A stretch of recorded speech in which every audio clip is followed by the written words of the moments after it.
taarifa huyo malaika aliyekutokea. Wewe jamaa, uliyemwendea ashafika huku. Haleluya. Mbona namuona hayumo, kashafika huko mbinguni. Mrudisheni sasa niongee naye. Ndio nazinduka. Tulia. Paka akuguse. Kuna mahali alibidi aguse ndipo aongee na mtu. Wanapisha. Heshima ya Mungu ni kubwa. Uweza wa Mungu ni mkubwa. Yeye anakaa mahali palipo juu patakatifu. Hebu jiulize, Mungu akitaka kuja kukaa humu kanisani, tutampa heshima yake? Ili kanisa tutaliheshimu kwamba anakaa Mungu. Unajua walokole wa siku hizi tunaona simple. Tunaweza tukaona madhabahu hii ni kama mahali pa kawaida.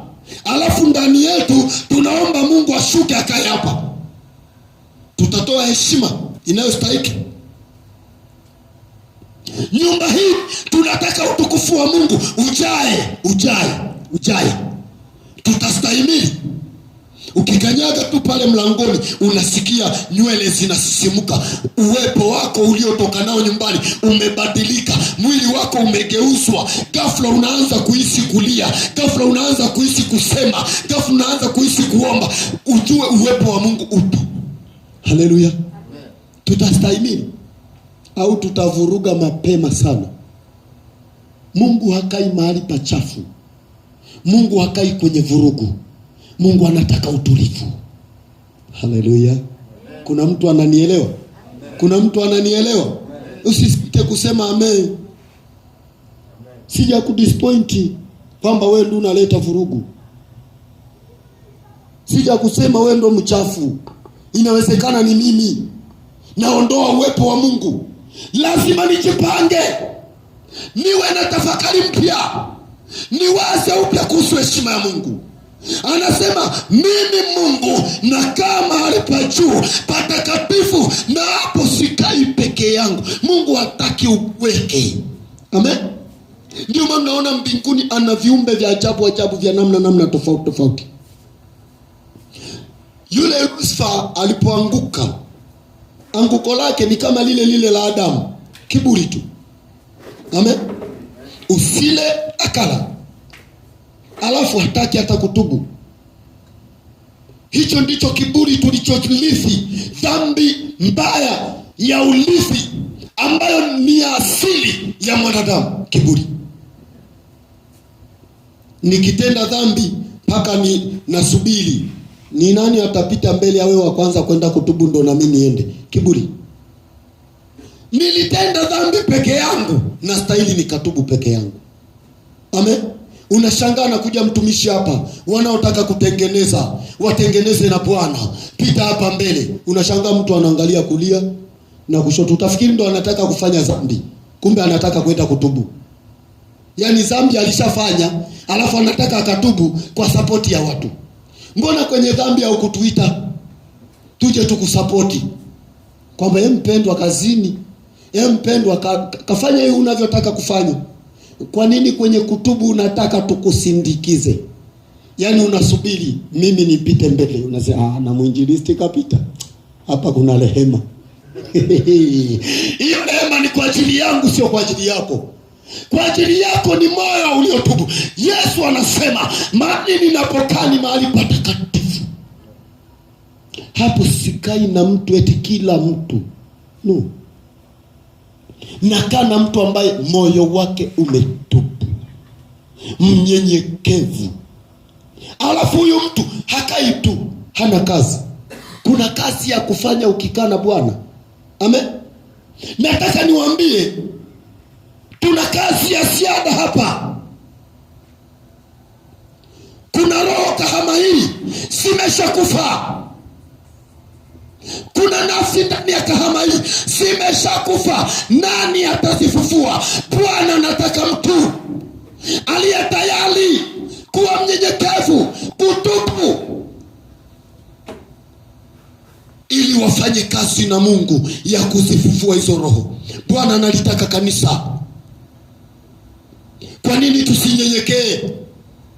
Kwa nini tusilie mbele za Bwana?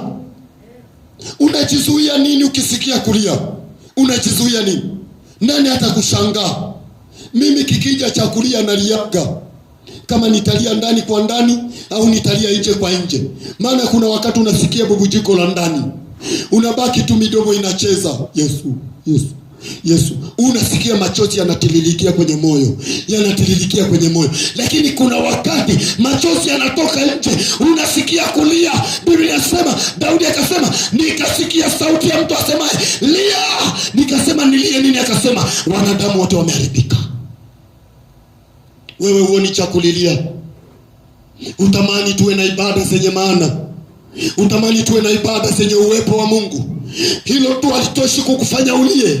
Kwani wewe ukilia nini kitapungua kwako? Lia. Hapa kanisani sijaona hata wanaopaka makeup eti kwamba unaogopa makeup itaondoka. Hata kama ingeondoka makeup ya 30, hata kama ungeweka makeup ya 100,000, nataka nikwambie saa ya kulia, lia. Lia mbele za Bwana ili tupate majibu tunayoyataka. Huenda ni wewe utafufua nafsi yangu, utafufua nafsi ya yule, utafufua roho ya yule. Mungu anafanya kazi na watu. Amen. Haleluya, watu wa Mungu. Amen. Anakaa mahali pa juu patakatifu palipotukuka, na hapo hataki upweke. Ndio maana niliwaambia, namshukuru Mungu sana kwa ajili ya baba mchungaji kutangaza maombi kila saa 12 jioni. Kila siku tutamuona Mungu hapa, tutamuona Mungu hapa. Maana kila siku tutakuja, shikamo baba. Kila siku tutakuja, shikamo baba. Kila siku saa 12 tutakuja, shikamo baba. Mwishowe hali ile itaongezeka, itaongezeka, itaongezeka. Utashangaa alfajiri watu wanawahi kuja kumwamkia baba. Yupo nyumbani mwake, yupo amekaa kwenye madhabahu yake. Mtu anashangaa, kabla sijaenda kazini, ngoja nikamsalimie baba. Maana wingu litakuwa limeshuka, nguvu ya Mungu inatembea, uwepo wa Mungu upo. Mungu mwenyewe ametawala, ametamalaki na mamlaka yake iko hapa. Tutamuona Mungu. Lakini kama hatumuoni Mungu, hata mimi ninayekaa hapo jirani siwezi kusikia msukumo kwamba ngoja niende nikamsalimie baba. Naenda kumsalimia baba ambaye sijui kama amelala humo ndani. Haleluya. Lakini kama nina uhakika baba amelala humo ndani, lazima asubuhi nije. Lazima nisipokuja asubuhi nije jioni nimsalimie baba. Wala usijiulize nitaomba nini. Oimba tu hata kale ka wimbo kangu kanatosha. Nikuone, nikuone baba, naomba nikuone Mesia, nikuone. Niliwahi kuimba nikasikia wingu linashuka. Nilipoimba mahali fulani, mtumishi wa Mungu mchungaji akalibeba hilo hitaji, naye anataka muone. Alimshukia, anatisha. Alikuja akasimama kwenye ibada ya Jumatano akasema, wewe dogo wewe, hivi unasema nikuone, ulishawahi kukutana naye? Mbona uliniambukiza kitu hatari sana. Nilisema na mimi nikuone, hata siku 3 hazijaisha. Nimeona namna anavyotisha. Amen. Usihangaike eti niombe nini. Roho Mtakatifu yupo, atakupa cha kuomba. Roho Mtakatifu yupo, atasema na wewe nini hitaji la siku hiyo. Roho Mtakatifu yupo, atakwambia nini iliyo haja ya moyo wako. Atakwambia. Yeye anajua ndani ya moyo wako kuna shida gani. Yeye anajua kanisa linahitaji nini. Yeye anajua mbingu zinataka nini. Haleluya. Lakini shauku ya moyo wa Mungu ni kuona roho za watu zilizokufa mji wa Kahama zinafufuliwa. Wewe na mimi ni kazi yetu kukaa karibu na Mungu ili zile roho zilizokufa zipate kufufuliwa, ili zile nafsi zilizokufa zipate kufufuliwa. Twende tukahakikishe Kahama inakuja kwa Yesu, watu wanamkimbilia Yesu, watu wanainuka tena. Amen. Kuna watumishi wengi leo wamerudi nyuma.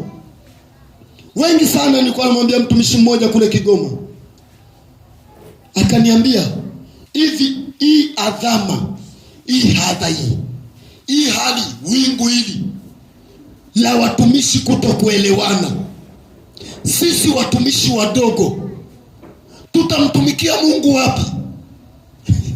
Haleluya. Nikamwambia Sauli akipata nguvu sana, ni lazima Daudi aende Ufilisti kwanza. Hakunielewa. Nikarudia, Sauli mfalme wa kwanza wa Israeli akipata nguvu sana, usalama wa Daudi ni kwenda Ufilisti. Nikamwambia kuna watumishi wengi tunavyozungumza wako kilabuni, wanakunywa pombe. Yaani ile hali ya vita imewalemea. Wamewaza wakasema takujaga kufa. Kwani hata Daudi si alisema hivyo? Nitakuja kufa siku moja. Hii mambo ya kukimbizana mpaka kwenye makorongo, hapana. Nisipokufa mimi siku moja, roho nyingine itanituma nimchome mkuki tu adui yangu afe, wakati naagizwa kumwombea adui yangu. Kilichopo nikimbilie Ufilisti kwanza. Nikamwambia wapo watumishi wengi wazuri, wahubiri wengi wazuri wako duniani kule, wamerudishwa nyuma baada ya vita kuwa kubwa, hawaiwezi. Ni nani atawaleta? Ni nani atafufua zile roho? Nikamwambia lazima kwanza Sauli afe. Haleluya. Daudi atarudi Israeli, hatakaa huko Ufilisti mpaka asikie kwamba Sauli adui yake amefanyaje? Amekufa. Lazima vita iishe, na vita haiwezi kuisha kama wapiganaji hawajapatikana. Kwani unafikiri ile vita ya Goliati pamoja na jeshi lake na wana wa Israeli pamoja na Sauli, unafikiri ingeisha kama Daudi asingetokea? Lazima atokee mtu atakaye kaa karibu na Mungu ili asifufue zile roho. Shauku ya moyo wangu zile roho zifufuliwe. Amen. Wapo watu nimekutana nao wanasema nilikuwa mhubiri. Nini kilikurudisha nyuma? Ni mchungaji. Nini kilikurudisha nyuma? Nilizini na shemasi, nilizini na mama mchungaji, nilizini sijui na mzee wa kanisa. Nimesikia mambo mengi, sio ya kushuhudiwa, kuambiwa. Siku moja ninahubiri mkutano, wakati nahubiri mkutano kule Kigoma, akaja mtu mmoja, alikaa pale kwenye mkutano mpaka ukaisha. Akamfuata mtu akamwambia, naweza nikamuona mtumishi? Akasema yeye anaweza kuonekana. Akasema nataka nimuone sasa hivi. Alipokuja nasikia ananuka harufu ya pombe, akaanguka miguuni pangu. Mtumishi, mimi ndo yule ulikuwa unamhubiri? Nikasema hapana, mimi nilikuwa namhubiri Kristo. Akasema hapana, mimi ndo yule mtenda dhambi maarufu uliyekuwa unamsema pale. Mtu aliyeonywa hakuonyeka, ni mimi. Nikamwambia inuka. Akainuka. Kaa. Akakaa. Nikamwambia kwa nini ulionywa haukuonyeka? Akasema moyo wangu ulivunjika. Nilikuwa mtumishi, nilikuwa mwinjilisti, nilikuwa nahubiri, lakini siku moja mimi mchungaji wangu aliniingiza kwenye mashaka. Mchungaji wako kwa nini? Akasema nilifika mahali moyo wangu kapondeka, nikaamua kumtumikia Mungu kikamilifu. Kwa hiyo nikawa sikosi kwa mchungaji, sikosi kanisani. Amen. Ni mimi kwa mchungaji, kanisani. Kuna wageni nitaondoka hata saa 6 naenda nyumbani. Lakini siku moja nilijaribiwa vibaya. Nikiwa katika huduma yangu hiyo hiyo ya kutumikia nyumbani kwa mchungaji, nilianguka na mchungaji. Nilisikia moyo wangu unavuja. Sijui kama zilikuwa ni damu au ni maji, ila nilisikia moyo wangu unadondosha vitu ndani yangu. Nikasikia machozi yanaanza kutoka kwenye macho yangu. Nikamwambia, ina maana siku zote ulipokuwa ukihubiri haukupata taarifa ya tahadhari kwamba ni nini kinaendelea kwenye ulimwengu wa roho? Akasema, nimefunga sana kuikataa hiyo roho. Haleluya. Akasema, nimefunga mpaka kavu siku 3 kuikataa hiyo roho, lakini nilijikuta nimedumbukia. Unaweza ukafafanua kwa nini alidumbukia? Ndugu yangu, vita ni vita, sinawaambiaga hapa. Vita ni vita. Najua miaka hii mimi ni kama naonekana muoga hivi. Ndio maana niliwaambia siku ile, mimi vita ya mwilini siipendi sana. Siipendi kwa sababu inaharibu heshima za watu. Yaani tukianza kupigana vita ya mwilini hapa, heshima, kila mtu atakuwa na heshima yake, hatutaheshimiana. Kwa tamani upigane vita kwenye ulimwengu wa roho, ushinde. Yule mtu ni kweli alifunga, lakini vita ya rohoni ilikuwa imemshinda. Amen. Sikia nikwambie, miili hii tuliyoumbwa nayo ina tamaa, lakini haina mamlaka ya kwenda peke yake. Ni mpaka ishirikishe vitu hivi, roho na nafsi. Binadamu haendi kufanya baya au jema, ameacha roho na nafsi nyumbani, umeenda mwili tu. Inawezekana? Nataka nikwambie, hata roho yenyewe haiwezi kufanya vizuri kwa Mungu kama iko peke yake, haina mwili. Vitu hivi vitatu vinashirikiana. Kwa hiyo roho yako ikipigwa, utegemee mwili wako ni rahisi sana kupigwa. Rahisi hata kama ungefunga masaa 72. Yaani hata ufungue kamati ya masaa 72. Unajua maombi ya siku 3 ni masaa 72. Wale wa michezo wale waliiga kwenye roho.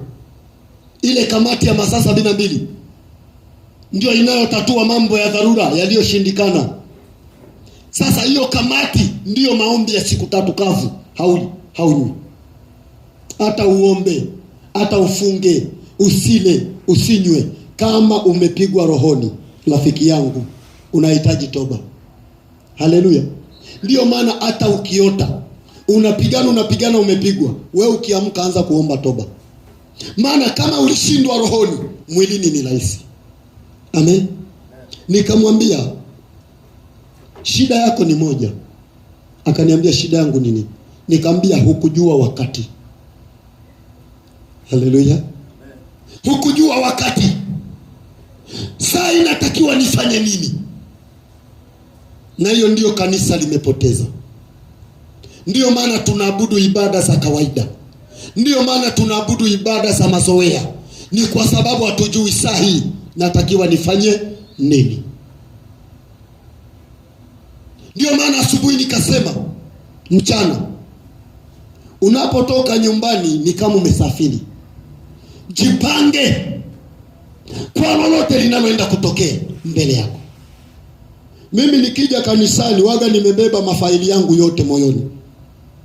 Pepo akitokea, hata kama ataruka sarakasi, huyo nakabiliana naye. Amen. Mwingine anakuja ni kama hata mambo ya kukemea pepo hayamuhusu.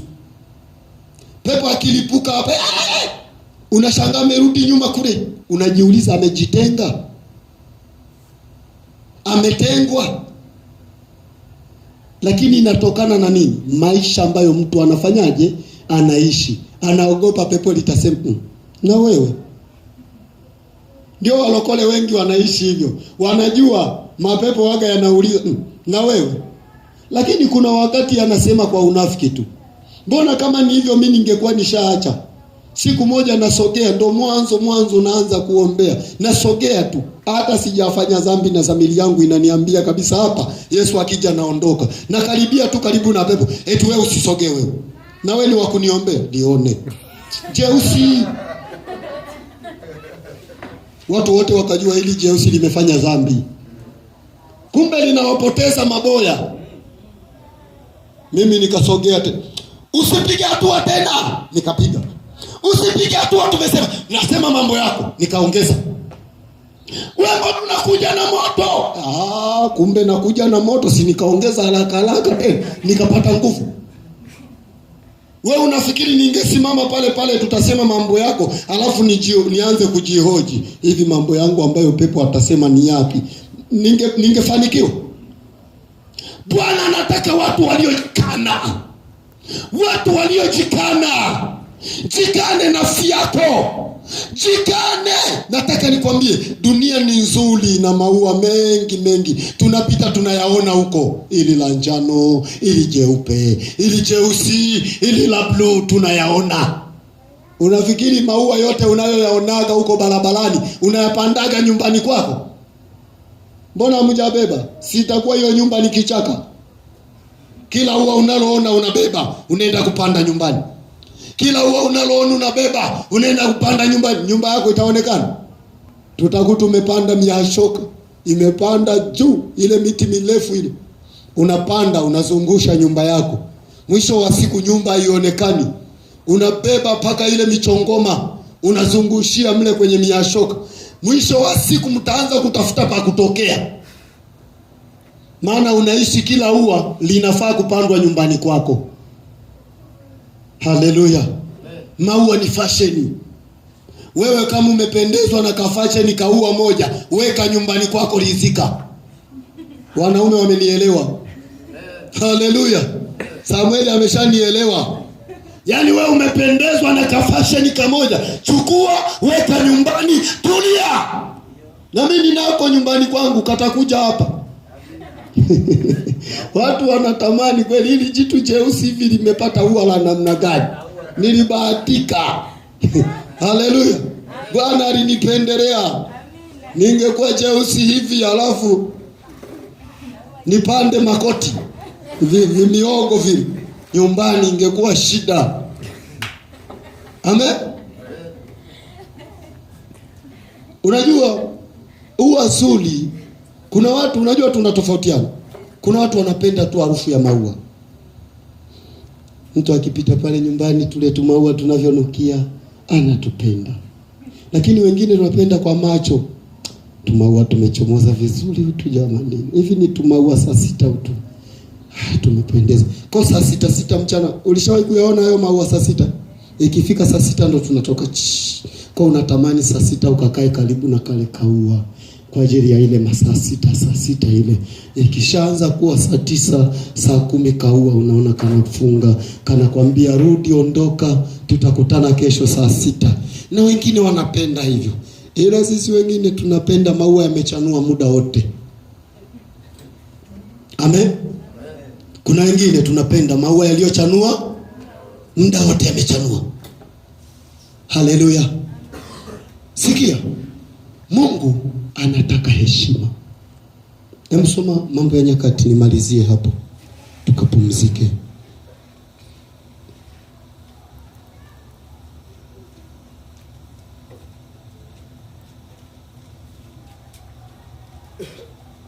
Mambo ya Nyakati wa pili sura ya 16 mstari wa 9. Mambo ya Nyakati wa pili sura ya 16 mstari wa 9.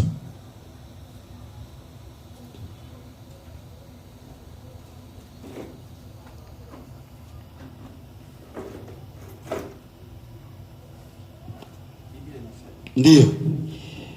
Kwa maana macho ya Bwana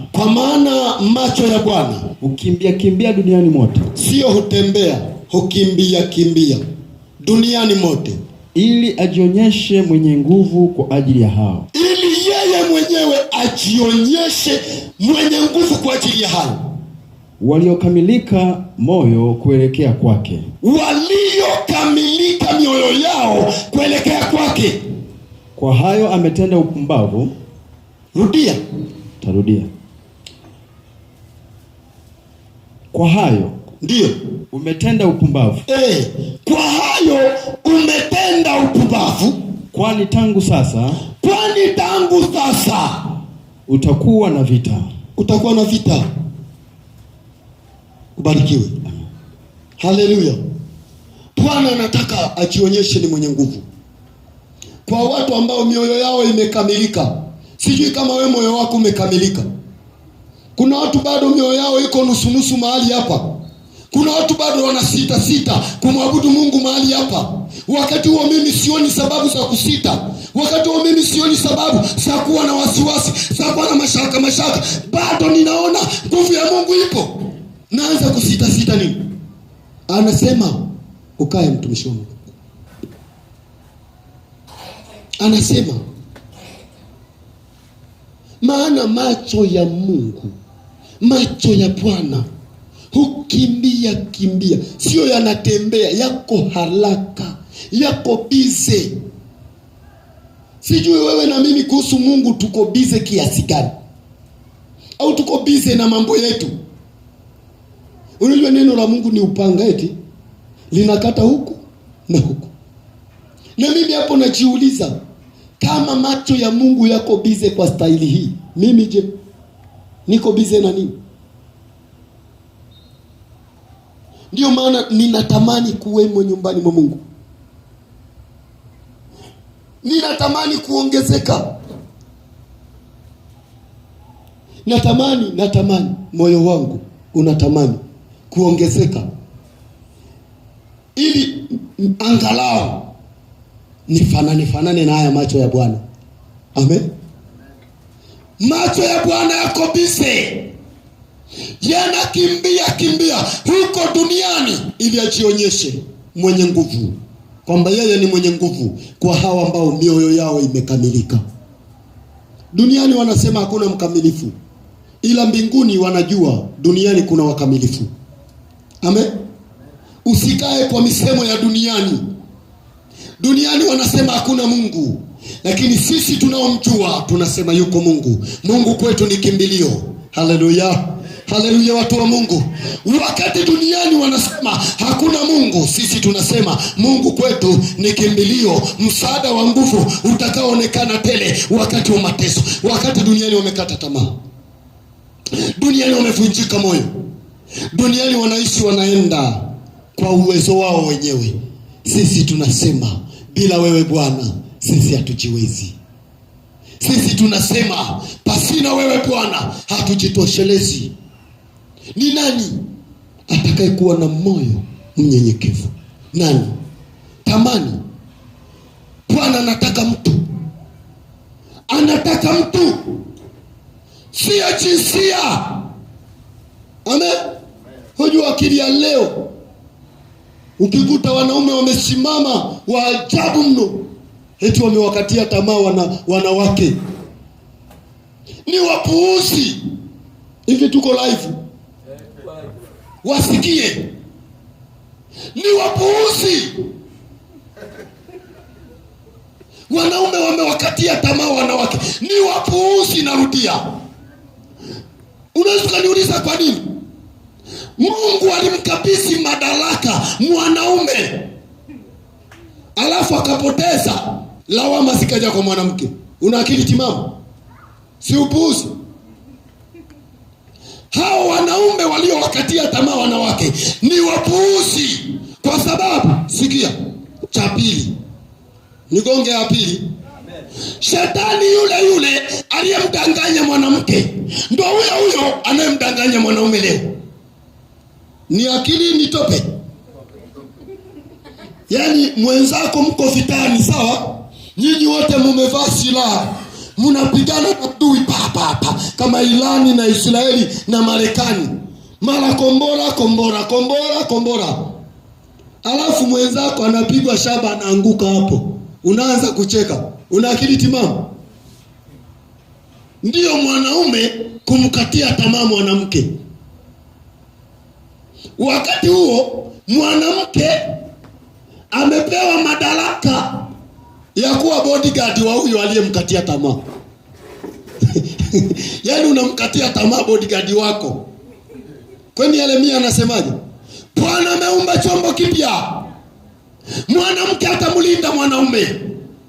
Sio mimi, ni Mungu anasema. Sasa wewe umemkatia tamaa bodyguard wako, unachofanya ni nini? Ni akili? Utajua utawala wako utachukuliwa saa ngapi? Ndiyo maana wamebebwa na vimada. Ndio maana wamekuwa na nyumba ndogo. Ndio maana wamejenga majumba wanafanya masiala. Ni kwa sababu ya upuuzi, kumkatia tamaa bodyguard. Haleluya. Yaani kama rais wetu wa jamhuri awakatie tamaa mabodyguard wake, kwamba hapa sina jeshi, sina bodyguard, sina chochote, yaani mimi ni mimi tu. Tutampata kesho tutampata. Kwanza mkuu wa majeshi hapangi hata tilipu ya ulinzi kule Ikulu. Ondoka wote, ondoka, maana si amekata tamaa. Ondokeni, acheni Ikulu ibaki peke yake. Na kuambia hata vibaka wa mtaani wataenda kuvamia Ikulu. Haleluya. Nataka nikwambie, Bwana aliyetuita ametuhuruku, hakutugawa kwa jinsia. Yeye ni Mungu wa wote wenye mwili. Hakika anasema, kama ilivyo roho ya Baba ndivyo ilivyo roho ya Mwana. Hivi ulishawahi kusikia kuna roho ya kike au kuna roho ya kiume? Roho si roho tu. Ezekieli 18:20 anasemaje? Roho itendayo dhambi ndio itakufa. Hasemi mwanaume wala mwanamke. Wewe unawakatia tamaa wanawake, na wewe watakuwa mbinguni walishakukatia tamaa. Haleluya. Haleluya. Sikia, anasema yeye Mungu anasema, anakimbia, macho yake yanakimbia duniani, ajionyeshe kwamba ni mwenye nguvu kwa wale ambayo mioyo yao imekamilika. Jiulize moyo wako, umeukamilisha kwa Mungu au umekaa kama chura? Upande unataka na upande unataka, haueleweki njia yako ni ipi. Utapata shida. Mwanadamu atembeagi hivi. Ukikuta mwanadamu anatembea kama bajaji, kuna mawili: ama ni kilema wa miguu au kilema wa akili. Amen.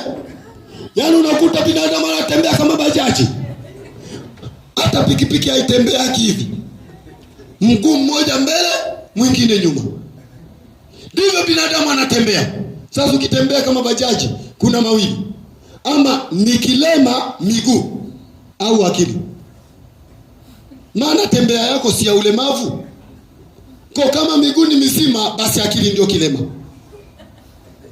Inakutuma kwamba miguu yako imekaa hivi. Haleluya, haleluya, haleluya. Kila Mkristo aliyeokoka lazima moyo wake ubebe nia ya Kristo.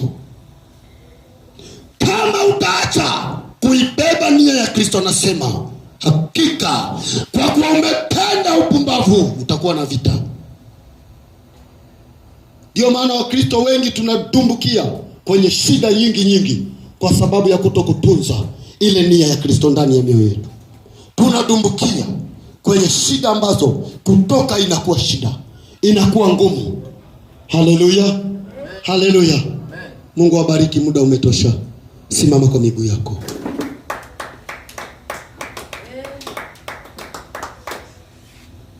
Nina haja nawe kila hasa, hawezi mwingine kunifaa. Yesu nakuhitaji vivyo kila saa, niwezeshe Mwokozi nakujia. Asante. Bwana asifiwe. Ukiwa umesimama hivyo, naomba tupate zamu ya Jumatatu. Wale wa Jumatatu, watu wawili Jumatatu, watu wawili. Asante, asante mtumishi Astedi. Haya, Jumanne, Jumatatu ni mtumishi Amosi na Astedi. Jumanne mtumishi Mweleki pamoja na mtumishi Jennifer. Jumatano mtumishi Samueli na bibi. Amen. Alhamisi mtumishi Neema. Alhamisi mtumishi Neema.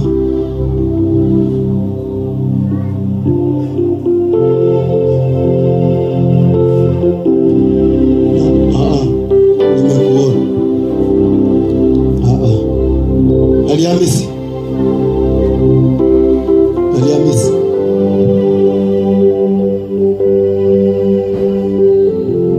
Alhamisi.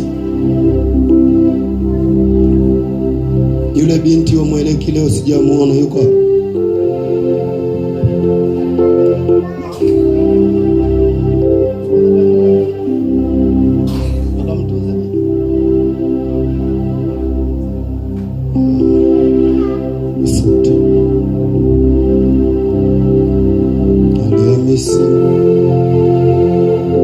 tumepata mmoja, mwingine tutampata huko mbele. Haya, Ijumaa ni maombi ya kanisa zima. Amina. Haya, nipate wa Jumamosi. Jumamosi. Asante mtumishi Juri.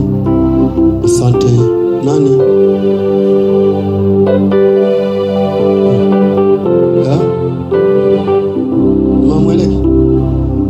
Jumamosi. Jumamosi naomba nimuongeze na mama Amosi Jumamosi. Halafu huyo kijana nimrudisha Alhamisi, atakuwa na dada yake na nani. Mchunge sana, sawa? Mchunge asinywe hata maji. Atakuwa shule, atakutoroka. Usinywe hata maji, sawa? Amina. Jumapili nafikiri kama nilivyosema, Jumapili ni vizuri kuwemo kwenye maombi ya paka Jumamosi, ili Jumapili uje na nguvu. Amina, uje na nguvu. Hatutaweka mtu, ila ukijisikia mwenyewe moyoni mwako kwamba nawiwa kufunga, utafunga. Lakini Jumapili kula chakula kako mapema ambako Mungu amekujalia, ili uje na nguvu. Hapa tunataka tumtumikie Mungu kwa roho na kwa nguvu, sio kwa roho na kwa mwili. Kwa roho na kwa nguvu. Hebu sema kwa roho na kwa nguvu. Kuna wengine wanamtumikia Mungu kwa roho na kwa mwili. Sisi hapana, tunamtumikia Mungu kwa roho na kwa nguvu. Haleluya. Ndio maana tutaomba sana hapa katikati, ili Jumapili tutumie nguvu, Roho tushukie, tumwabudu Bwana katika namna nzuri ya kupendeza. Haleluya. Fumba macho yako, nimshukuru Mungu. Weka mikono yako kifuani pako. Mwokozi Yesu Kristo, wewe ni mwema. Tunanyenyekea kwako, mioyo yetu, nafsi zetu na miili yetu. Tunakuhitaji wewe tu Bwana, wewe Bwana ambaye ukipendezwa kukaa nasi hapa